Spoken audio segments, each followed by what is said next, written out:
안녕하세요. 아침을 깨우는 세법 설림 양소영 회계사입니다. 오늘은 소득세법 4장 14번 풀어보도록 하겠습니다. 다음은 거주자 갑의 2015년 기속 소득 관련 자료이다. 거주자 갑의 2015년도 종합소득 금액을 계산한 것으로 옳은 것은 단 원천징수 대상이 되는 소득에 대한 원천징수는 적법하게 이루어졌으며 기타 소득 창출을 위해 실제 소요된 필요경비는 확인되지 않는다. 1번 주택임대로 인한 수익금액. 갑은 국내에 한 채의 주택만을 소유하고 있으며 과세기간 종료일 현재의 동주택의 기준시가는 10억 원임. 자, 한 채의 주택을 소유하고 있죠. 그런데 그 주택의 기준시가가 10억 원이래요. 그러면요. 기준시가가 9억 원 초과하니 고가주택이 되는 거죠. 그러면 과세가 되는 거죠.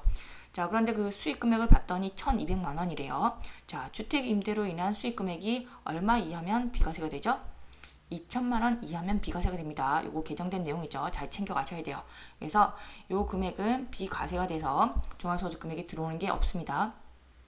2번 고용관계 없이 다른 회사 임원들을 상대로 이에 특강을 하고 받은 강연료 300만 원. 자, 이거는 고용관계가 없다고 했으므로 기타 소득이 돼야 돼요. 자, 그런데 강연료죠.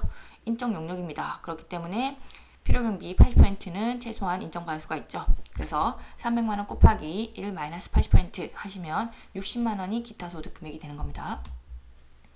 3번 일간지의 글을 1회 기고하고 받은 원고료 200만원.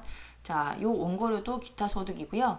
요 같은 경우에도 필요경비 80% 인정을 받을 수가 있죠. 그래서 200만원 곱하기 1 마이너스 80% 해서 40만원이 기타 소득 금액이 되는 거예요.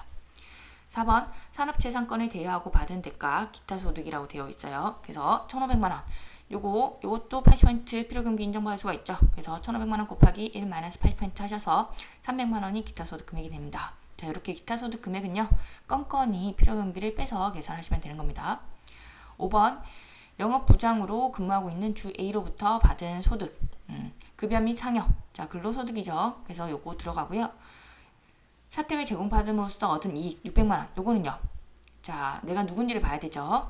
내가 출자 임원이 아니죠. 그렇기 때문에 비과세가 됩니다. 자, 식사대 월 30만원 곱하기 12개월 해서 360만원 받았대요. 현문 식사는 별도로 제공받지 않음. 자, 그러면요. 월 10만원까지는 비과세가 되는 거죠. 그래서 10만원을 초과하는 부분 얼마죠? 20만원이죠. 20만원 곱하기 12개월 하시면요. 240만원. 요게 과세가 되는 근로소득이 되는 거죠. 자녀 학자금 지원액. 요거는 과세가 되는 근로소득입니다. 자, 이렇게 해서 총 급여액을 먼저 계산하시고 그 다음에 근로소득 공제를 빼서 근로소득 금액을 계산하시면 되겠죠. 자, 문제풀이 들어가도록 하겠습니다. 자, 먼저 기타소득 금액입니다. 기타소득 같은 경우에는 건건히 필요경비를 빼서 기타소득 금액을 계산하시면 돼요. 제일 먼저 강연료 300만원 있었고요. 요거는 필요경비 80% 인정받을 수가 있죠. 그래서 필요경비 빼서 60만원이 기타소득 금액이 되는 것이고, 그리고 원고료가 200만원 있었습니다. 이것도 필요경비 80% 인정받을 수가 있죠. 그래서 40만원이 되는 것이고, 산업재산권 대여소득이 1,500만원 있었습니다. 이것도 80% 인정받을 수가 있죠. 그래서 300만원이 기타소득 금액이 됩니다. 자, 합쳐보시면 얼마가 되죠? 400만원이 되는 거죠.